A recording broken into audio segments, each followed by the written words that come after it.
A wonderful day to you, our dear viewers. Welcome to the latest edition of the Complete Sports Update. My name is Habib Kuranga. This is the show where we bring to you the latest and trending stories in the world of sports. Where else can we start this our episode other than the Super Eagles disappointing 1-0 draw against the Equatorial Guinea? Victor Osimhen's close-range header ensured that the Super Eagles' blushes were saved after Ivan Salvador actually gave the Guinean side the lead. Yes, Real Madrid recorded a resounding 4-1 victory against Barcelona in the final of the Spanish Super Cup. Vinicius Junior's first half hat-trick alongside Rodrigo's second half strike ensured that Robert Lewandowski's first 33 minutes goal in the first half amounted to nothing as Los Blancos recorded a crucial victory against their eternal rivals in the latest round of El Clasico. These are some of the stories making up the rounds in the sporting scene. So for this episode, I am being joined alongside James Agberibi, and together we shall be taking you through the rounds as far as the talking points of this episode are concerned.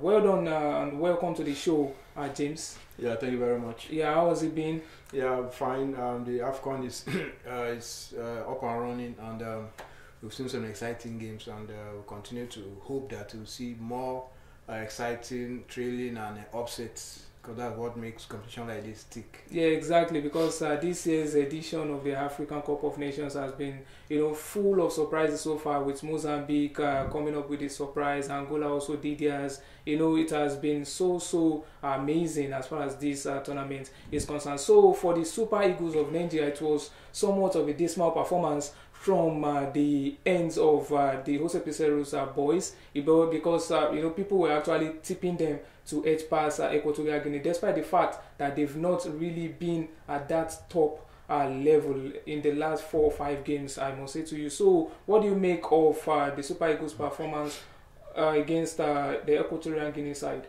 Well, it wasn't encouraging, because we expected them to do the needful, which is get all the 3 points, and so that by the time they go for the game against Cote d'Ivoire, at least you know that you have something big in the bag.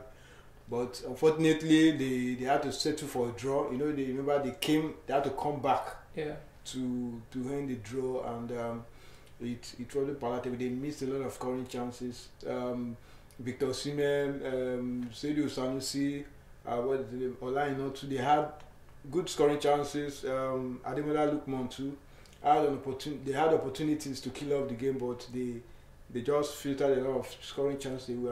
In competition like this, if you don't take your chances, you just end up regretting. It might still come back to haunt you. So I mean, it was not what a lot of fans expected from them.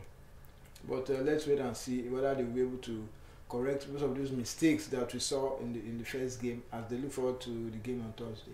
So on Thursday they are going to play against the host nation, that's the Ivory Coast side. Yeah. And do you think with that kind of performance they actually had against Equatorial Guinea, do you think they can muster a win against the host nation? Because we saw what these guys actually pulled against Guinea-Bissau in the first game, and you can see the excitement, you can see that morale that they got from their home supporting fans. So do you think that can actually play in the minds of the Super Eagles and can hamper their chances of claiming 3 points against the Ivory Coast? It's going to be a tough one for the Super Eagles. You're playing against the host, you play against the crowd, you play to an extent, you even play against the officials. That's why it was so important for them to win the first game, so that the game against Côte d'Ivoire won't be like a win at all costs for them. But I think a draw too should be enough, so that by the time they go into the next game, hopefully they should be able to beat Guinea-Bissau. Because the game against Côte d'Ivoire is going to be a very, very tall order for them. It's going to be very tough. I don't know how they're going to do it. They just have to make something happen that day. And the sad part of it is that the Super Eagles have never defeated Côte d'Ivoire on their home soil in every clash they've had in the past, both in AFCON qualifiers, World Cup qualifiers, down to the CHAN.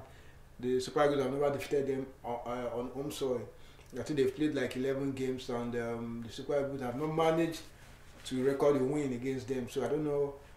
Something just have to give this time around, and because the Everton today will be under pressure because they are playing against one of the top teams in Africa, and they got their campaign off to a good start against Guinea-Bissau, but this is a different kettle of fish. They're going to play against a team that has been struggling, that have every point to prove now.